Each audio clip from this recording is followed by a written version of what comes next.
Hello everyone, this side Varun Grover. I'm a mentor at Career Launcher. I'm very pleased and elated to welcome Tiana Maheshwari, who has done exceedingly well in the recently held CUT examination. So she got admitted to St. Stephen, one of the premier colleges in our country, St. Stephen College in Delhi University. And when we are talking about her score basically reflect the depth as well as the engagement with the humanities subject. She has scored 100 percentile in political science and psychology. At the same time, she has scored 99 percentile in history as well as in English.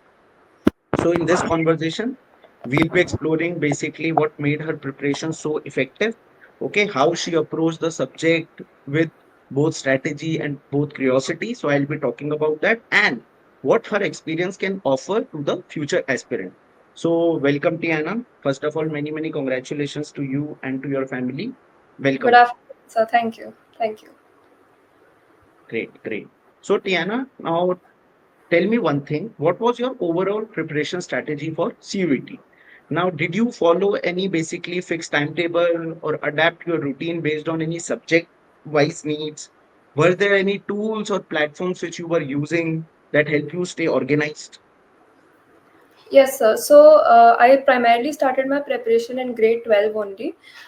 I enrolled with Career Launcher in July.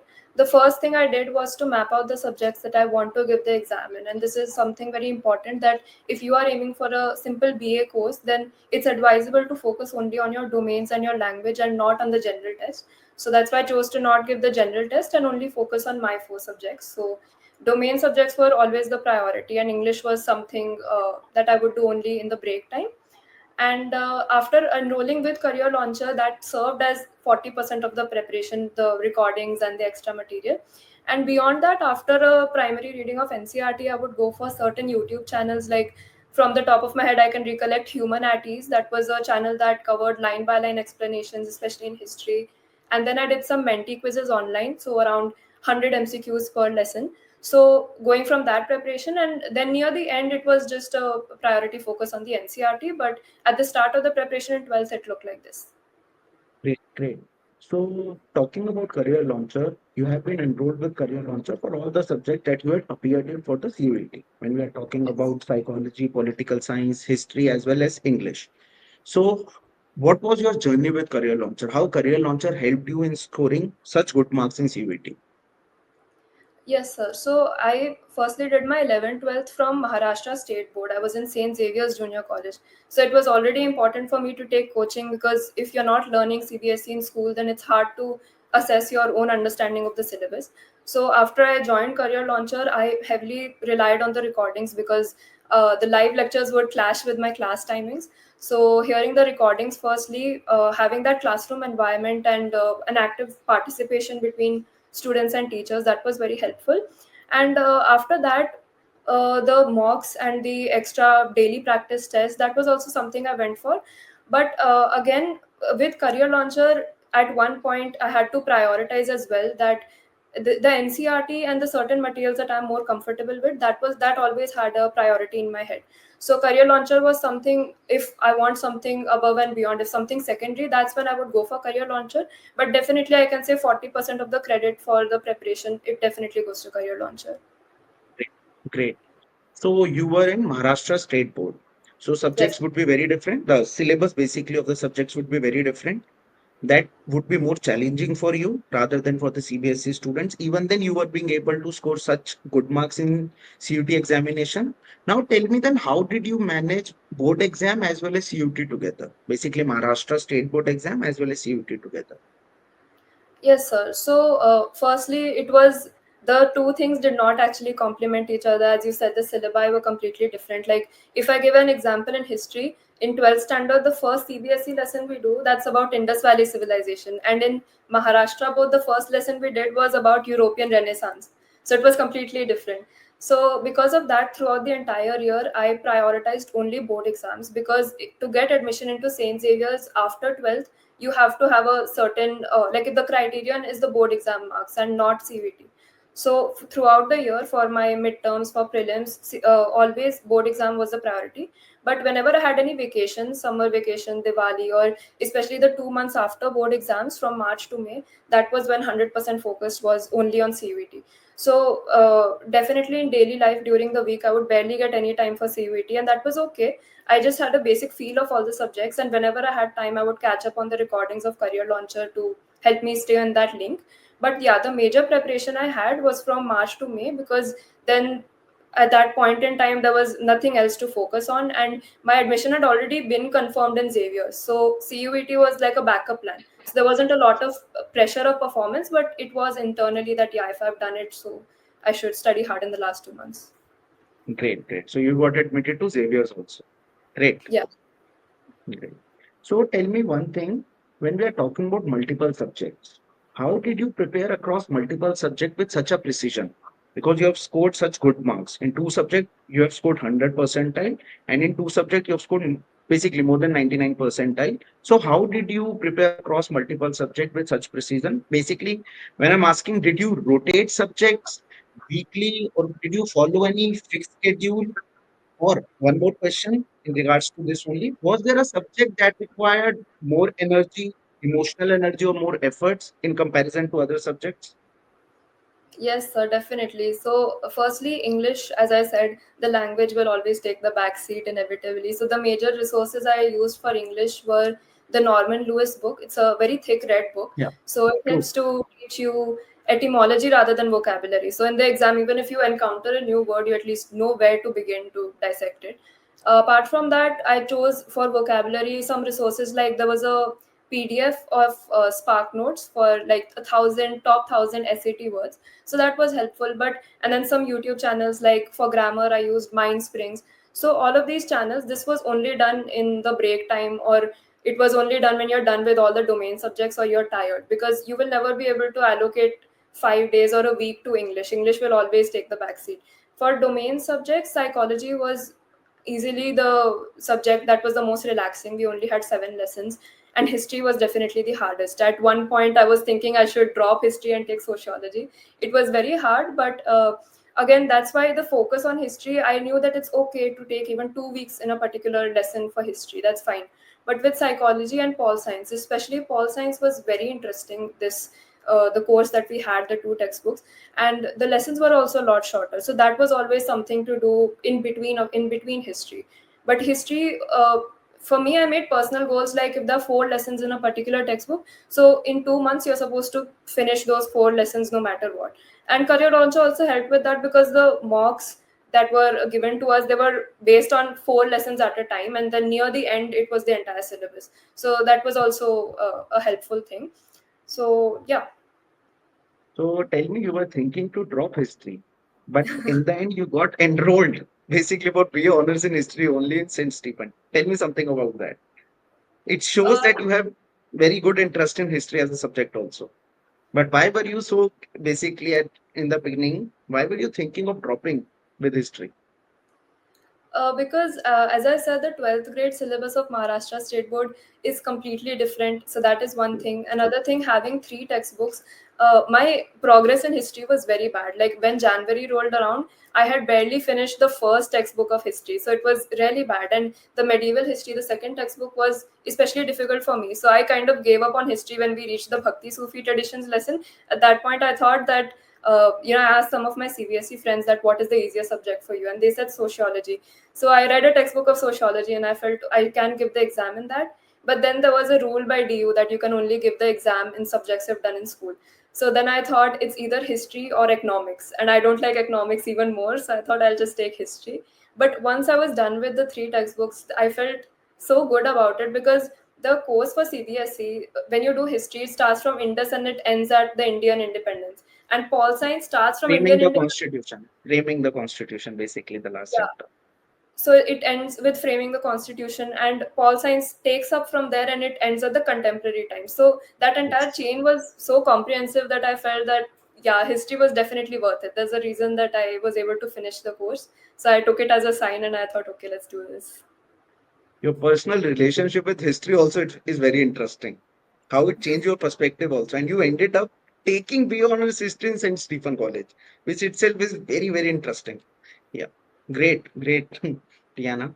So now talking about your daily routine. So what did your daily routine look like during the peak preparation months? Like, did you have any fixed study slots? Were you giving some fixed hour for this or that subject? Okay. Now, how did you balance rest as well as the revision?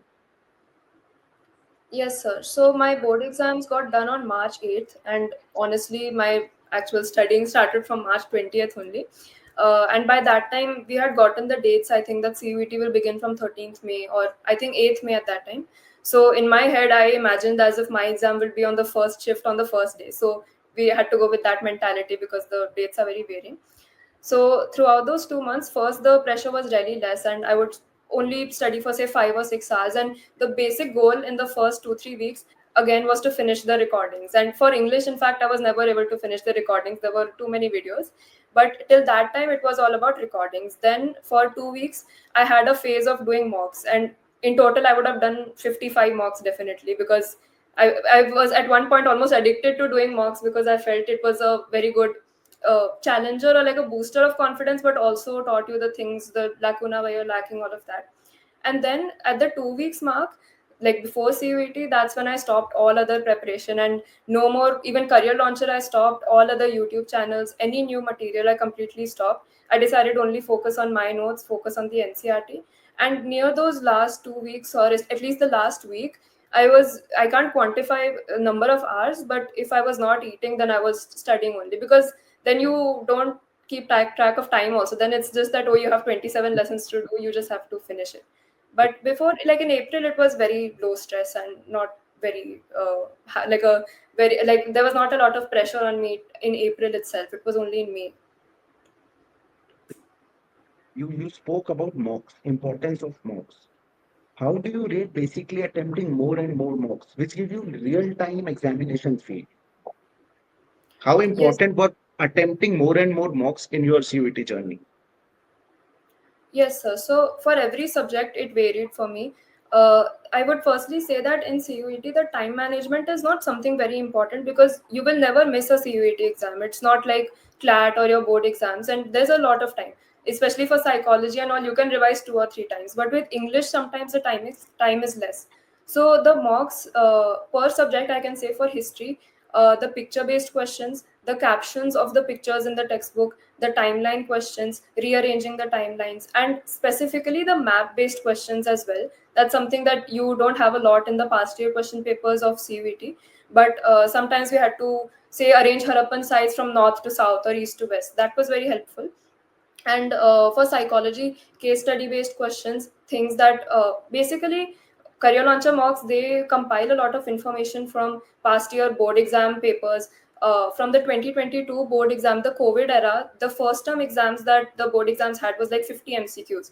So I saw some questions from there, some questions from different websites. So all of that was compiled in the mocks. So it was very comprehensive for psychology. And for Pol Science, the cartoon based questions, there are barely any resources on the internet for that. So it was very helpful, specifically regards to that. And also, again, the picture based questions. The last 10 marks that we have in CUET are based on a particular passage. So that was also helpful. And English, may I can say there's some topics that we tend to miss out, like poetic devices, para jumbles. So that was very helpful. And above all, I can say mocks, they teach you to have a impulse reaction. Like when you look at the same question 5 times, then so if someone says something, like if someone says 1992, so the first thing that should come to your mind is Rio de Janeiro, the UNCET meeting. So like that reaction will only Okay. come the more you look at the mocks. So that was something very helpful.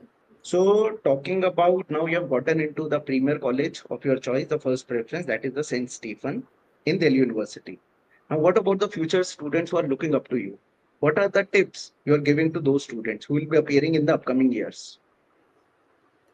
I will talk about some things which I hope someone had told me before the exam.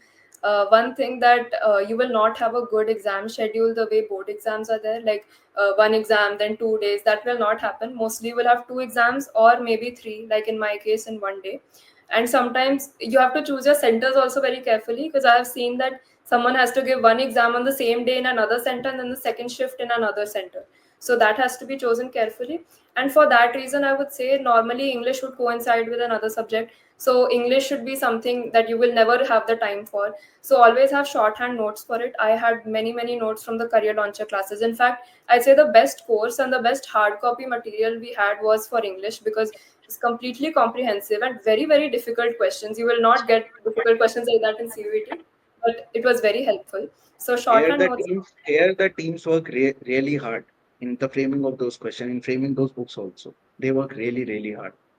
And even in history, there was this material that we had, like a very thick textbook, around 100 or 150 MCQs per lesson. Extremely helpful, because you are bound to get many of them wrong, and that will really help you.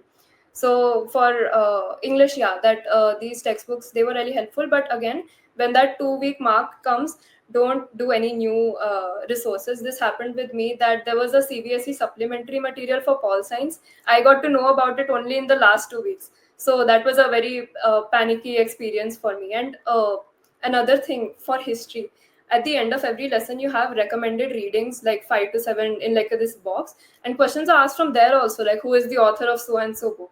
So it's very intricate, and if you haven't done that the entire year, then you should not do it in those last weeks. It's very stressful. The main way of preparation in that last few weeks is make voice messages, or like that's what I did, that summarize a lesson in a 15-minute voice message to hear it on the morning of the exam. Because you will leave many, like for me in the morning, I revised framing of the constitution and Bhakti Sufi traditions, and then 2 lessons of Paul Science as well. So that was like my revision of the first time was in the morning of the exam, because you barely have any time. So that is something. Then I would say the maps, to do the maps consistently, because it is very important. It mostly, those questions never come in CUET, but they can. For resources, the I actually saw some questions come from the previous year board questions of CBSE, but assertion reasons are very rarely asked. They don't ask analytical questions. Mostly the questions are only when did this happen, what is this. So very basic questions. You can tell if you know them or you don't know them. Next thing, the old and new NCRT thing, that from the very start of the year you should know which one you're doing, because this happened in the very last lesson of Pol Science, that I was doing the old NCRT all along. So then there was a lot of new material from that Mehboob Mufti wala part of Jammu Yeah. Kashmir. So that was a little stressful. And one last thing is to have extra days if you are sick. Having some placeholder days in your preparation is very important. And above all, it's not about a particular course. It's not about career launcher or a YouTube channel or any textbook. It's more about what you make of it. So even in career launcher, even if you enroll here, so if you don't use that material, then it won't really help you. But even if you have very less resources, but the more often you do it, it will truly show in your results. Very resourceful tips I can tell you for the future aspirant. Very good tips. This will surely help the future aspirants. Great. So, Tiana, it was really nice talking to you. Thank you. Same to You you, have sir. spoken so much about so many things which will help the future aspirants also. It was really nice learning about your strategies also and the history experience, how initially you were basically thinking of giving up on that subject and how you ended up taking that subject in the college also. So that experience itself is very interesting. Yeah. So Tiana, I wish you all the very best for your future endeavors. Thank you very much. Thank you so much, sir. Thank you. Thank you.